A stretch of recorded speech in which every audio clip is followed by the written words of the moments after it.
Oke semuanya, kita akan belajar tentang AngularJS. Nah, apa itu AngularJS? AngularJS adalah sebuah front-end framework JavaScript ya. Dia berbeda dengan jQuery. Kalau jQuery itu ada library, kalau AngularJS itu framework, karena dia memiliki desain patternnya sendiri, yaitu ada MVC, ada MVV, mode view, whatever. Seperti itu. Nah, jadi AngularJS itu sebenarnya itu adalah front end yang dikembangkan oleh Google ya, framework front end JS, sama kayak React dia. Next, nah ini adalah sejarah dari AngularJS. AngularJS itu dikembangkan itu sejak tahun 2009 oleh Misko Hevery dan Adam Abrams. Nah, kemudian sama jadi open source, AngularJS kemudian terus dikembangkan si Hevery. Nah, dia kerja di Google dia, makanya kenapa AngularJS itu dikembangkan oleh Google, karena yang menciptakannya itu, yang dikembangkannya, yang pengembangnya AngularJS itu adalah si Misko Hevery yang masih bekerja di Google sampai seperti sekarang yang kita gunakan AngularJS ya.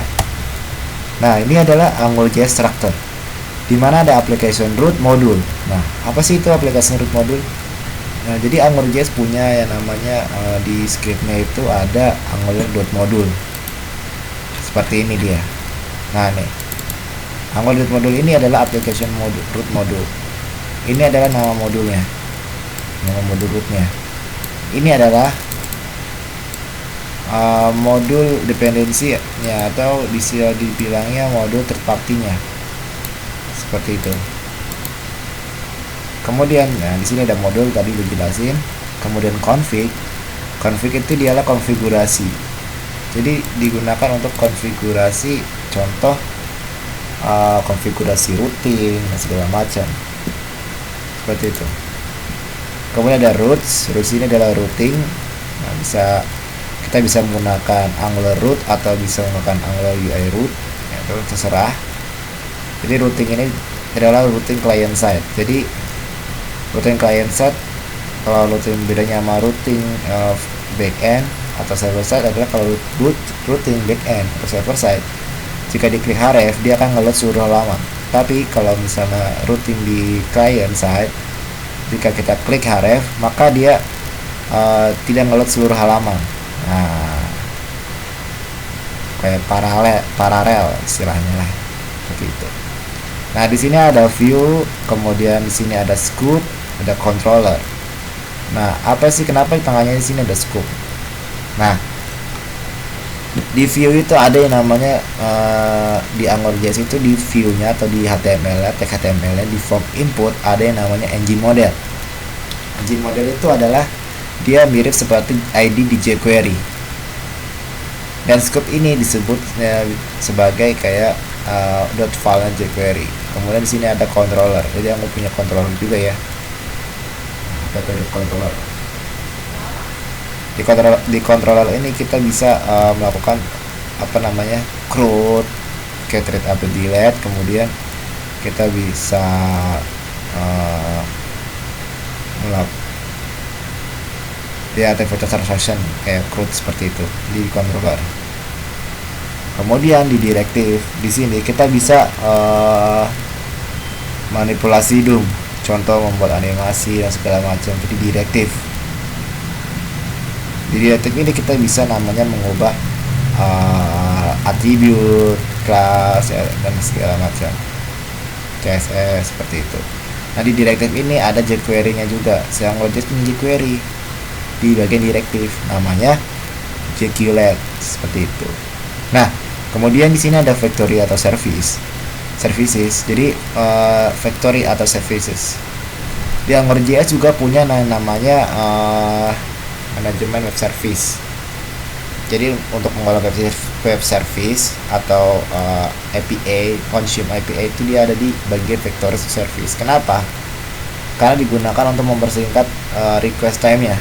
Seperti itu. Jadi request time lebih cepat, jadi cara consume dia lebih cepat. Kemudian di sini ada fitur di AngularJS seperti ini, ada AngularJS,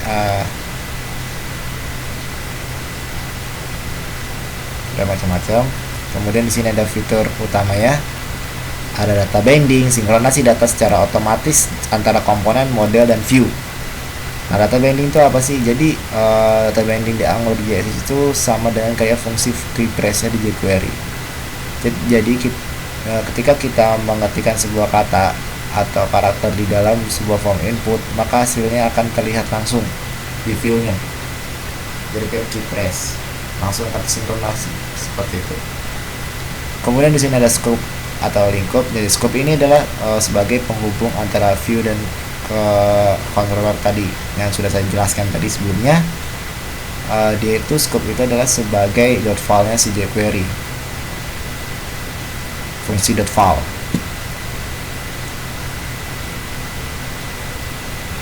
Kemudian ada directive, ya kan, di directive ini bisa mengubah elemen, atribut, dan segala macam.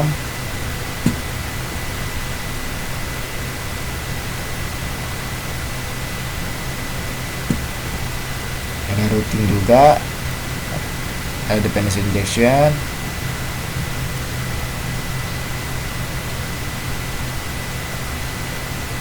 Nah, apa aja sih yang keuntungan AngularJS itu? Nah, AngularJS itu adalah, jadi AngularJS itu dia itu clean dan maintainable. Dalam artian code-nya itu dia itu sangat bersih. Kalau misalnya dia itu seperti ini nih, AngularJS itu code-nya kenapa bisa bersih? Nih, di HTML itu dia hanya butuh kayak gini doang nih. Ini nih. Nah, ini yang mengapa si AngularJS itu sangat clean, ya kan? HTML aja gitu, nggak ada yang namanya PHP di sini kan. Dicampur dengan PHP itu, kalau ada campur PHP itu contoh misalnya kayak gini nih, terus di sini ada PHP. Nah, ini jorok sekali gitu. Kalau codingan kayak gitu, itu nama spaghetti code, dimana script HTML dicampur dengan PHP gitu. Kalau ada kayak gitu tuh problema sebenarnya udah males baca sih, problema lain sih, males maintenance-nya karena susah. AngularJS menyediakan kemampuan mengikat data ke HTML sehingga memberikan pengguna pengalaman yang kaya dan responsif. Nah, jadi AngularJS itu menyediakan kemampuan mengikat data ke HTML. Misalnya kita nggak get data nih, nggak data dari database ke HTML atau ke view-nya, secara otomatis udah langsung diikat, jadi udah langsung ngebind. Saat kita edit, kita nggak usah pakai Ajax lagi. Kalau di jQuery kita harus pakai Ajax lagi kan untuk manggil value-nya kan. Tapi kalau di AngularJS ini kita tidak perlu menggunakan si ini lagi, panggil Ajax lagi, karena dia itu sudah mengikat di dalam HTML. Jadi kita panggil aja datanya dan JSON-nya, key-nya ke dalam fungsi JavaScript-nya. Jadi nggak langsung masuk ke HTML ya, ke fungsi JavaScript-nya. Nah, nanti tuh dia akan dibaca dan langsung datanya itu masuk ke form input. Nah, contoh seperti ini, saya kasih contohnya.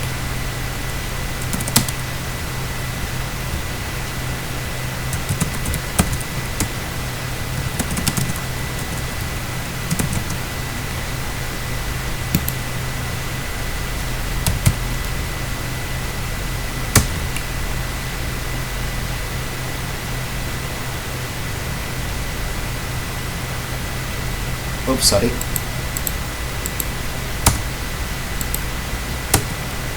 Oh ya, 9.000. Saya ubah kodnya. Nah, cek lagi nih. Kita pas ini. Kita edit. Nah, secara otomatis dia udah kayak gini, udah ngisi value-nya tanpa harus Ajax lagi. Biasanya kalau ada Ajax lagi, saat kita edit nih, terus kita melakukan Ajax, bisa di sini pas edit dia akan muncul networknya ngirim data, tapi ini enggak. Nah, dan untuk codingnya pun lebih mudah. Codingan edit tadi itu seperti ini. Nah, scoop.email sama dengan username. Jadi key-nya yang ada di yang udah di band tadi kita panggil lagi di sini. Kita panggil scope.email, artinya ID-nya ID di apa file ID-nya di ng model itu kita panggil, form inputnya itu kita sesuaikan. Jadi secara otomatis dia udah bisa langsung pakai Ajax, nggak usah ribet-ribet, udah langsung jadi. Nanti kita praktikkan seperti itu ya praktiknya. Jadi pertama ini kita perkenalan dulu seperti itu. Nah, kekurangan AngularJS itu tidak aman karena dia itu masih JavaScript. Nah, kenapa tidak aman?